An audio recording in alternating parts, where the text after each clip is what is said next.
Hello everyone, स्वागत है आप सभी बच्चों का इजी प्रेप पर एक बार फिर से। उम्मीद कर रहे हैं आप सबकी तैयारी बहुत ही जबरदस्त चल रही होगी।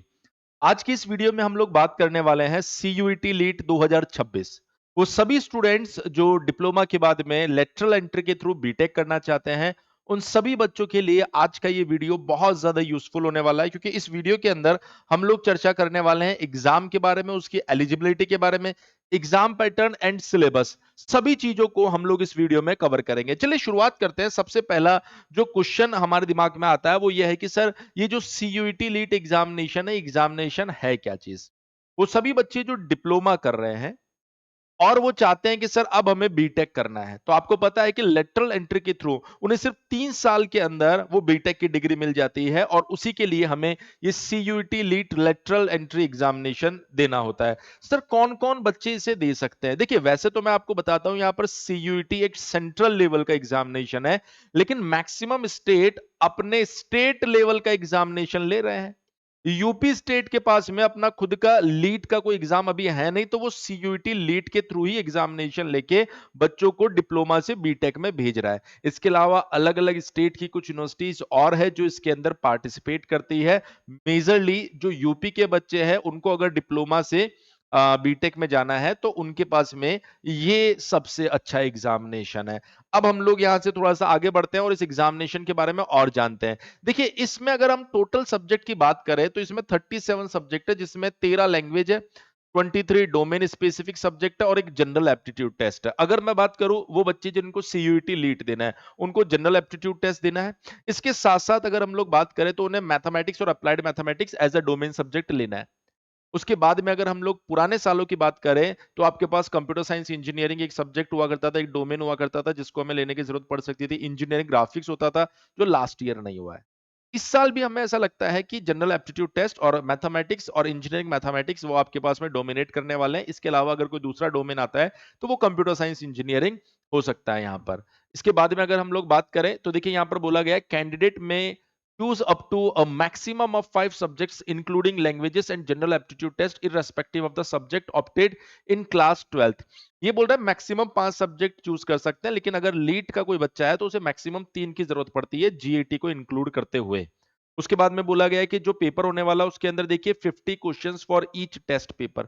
हर पेपर के अंदर 50 क्वेश्चन होंगे और सभी क्वेश्चंस करने हैं। उससे पहले अगर आप देखेंगे तो उसमें चॉइस भी आपको मिलती थी। ड्यूरेशन की बात करें तो हर एक पेपर के लिए 60 मिनट का समय होगा, और शिफ्ट की बात करें तो मल्टीपल शिफ्ट के अंदर ये एग्जाम होने वाला है। मार्किंग स्कीम के अंदर एक क्वेश्चन सही करने पर 5 नंबर मिलने वाला है, और यहां पर देखिए there will be negative marking for each incorrect answer of 1 mark, यानी 1 नंबर आपको मिलने वाला है नेगेटिव का अगर आपका आंसर हो गया गलत।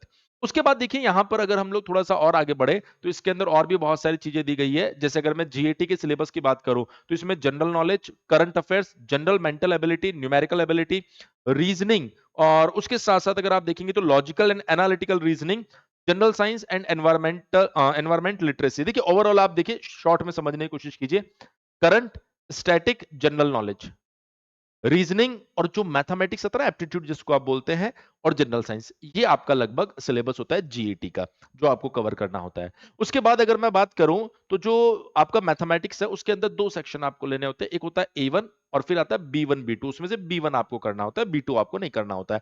तो ए1 में आपके पास में अलजेब्रा दिया गया है, जिसके अंदर आप देख सकते हैं मैट्रिक्स और डिटर्मिनेंट आपको दिखाई दे रहा है। उसके बाद कैलकुलस के अंदर आप देखिए हायर ऑर्डर डेरिवेटिव्स आपके पास में है, इंक्रीजिंग एंड डिक्रीजिंग फंक्शंस है, मैक्सिमा एंड मिनिमा है। ये सारी चीजें आप लोग बाद में भी देख सकते हैं, कोई दिक्कत वाली चीज नहीं है। मैं यहाँ पर कोर कोर टॉपिक बता देता हूँ। 3 नंबर पर आपके पास इंटीग्रेशन एंड इट्स एप्लीकेशन है, डिफरेंशियल इक्वेशन दिया गया, प्रोबेबिलिटी डिस्ट्रीब्यूशंस दिया गया, रैंडम वेरिएबल भी इंक्लूड है, इसमें ध्यान रखना।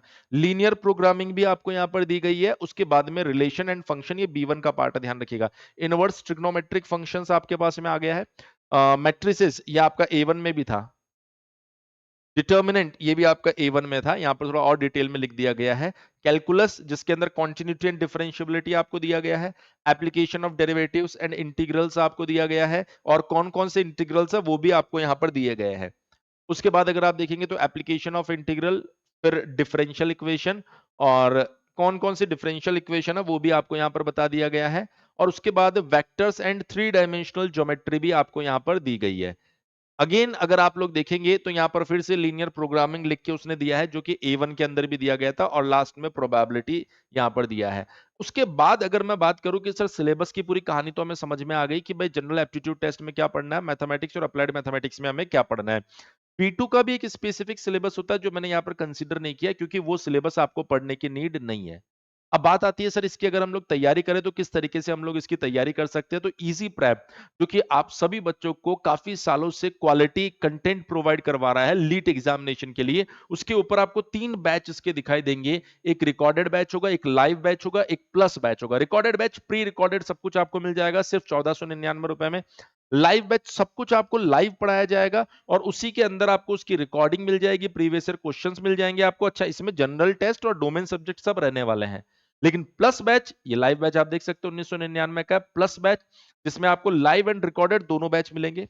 ई बुक मिल जाएगी, टेस्ट सीरीज मिल जाएगी, चैप्टर वाइज प्रैक्टिस शीट मिल जाएगी, और सबसे इंपॉर्टेंट 1-to-1 मेंटरशिप आपको प्रोवाइड करवाया जाएगा, जो आपको प्रिपरेशन में समय समय पर बेस्ट गाइडेंस आपको देने वाला है। देखिए, आप जानते हैं लीट एग्जामिनेशन एक ऐसा एग्जाम है जो आपके कॉलेज को डिसाइड करेगा, और हर एक बच्चा ये चाहता है कि सर बेस्ट से बेस्ट कॉलेज में हम लोग जाए, इसलिए जरूरी है कि आप समय पर इसकी तैयारी को शुरू कर दीजिए, जिससे कि लास्ट टाइम पर आप प्रैक्टिस ज्यादा से ज्यादा कर सके। वरना बहुत से बच्चे सोचते हैं कि सर एग्जाम से हम लोग 6 महीने पहले तैयारी करेंगे, 5 महीने पहले तैयारी करेंगे। मैं ये बोलना चाहता हूं कि जब भी आपको इस एग्जामिनेशन के बारे में पता चले, अपनी तैयारी को शुरू कर दो, जिससे कि मैक्सिमम समय को आप यूटिलाइज कर सके। लीट एग्जामिनेशन आपसे डेली में बहुत ज्यादा समय नहीं मांगता है, आप डेली 2 घंटे से दीजिए, और मैं आपको गारंटी के साथ बोल सकता हूं कि आप टॉप 100 के अंदर जगह बना सकते हैं। अपने जो भी कॉलेज की आपको जरूरत है, उस कॉलेज में जिस ब्रांच की आपको जरूरत है, वहां तक आप जा सकते हैं। अगर आपको सीयूईटी लीट प्रिपरेशन से जुड़े किसी भी डाउट को क्लियर करना है, तो हमारा हेल्पलाइन नंबर 7014639318 के ऊपर कॉल कर सकते हैं। इसके साथ ही मैं आपको बता देता हूं, आपकी लाइव क्लासेस शुरू हो गई है, तो आप एप्लीकेशन पर जाकर डेमो भी देख सकते हैं। Thank you so much. आज की इस वीडियो में इतना ही। जल्दी ही मिलेंगे आप लोगों से फिर से कुछ नए और इंफॉर्मेटिव वीडियोस के साथ में। Thank you so much.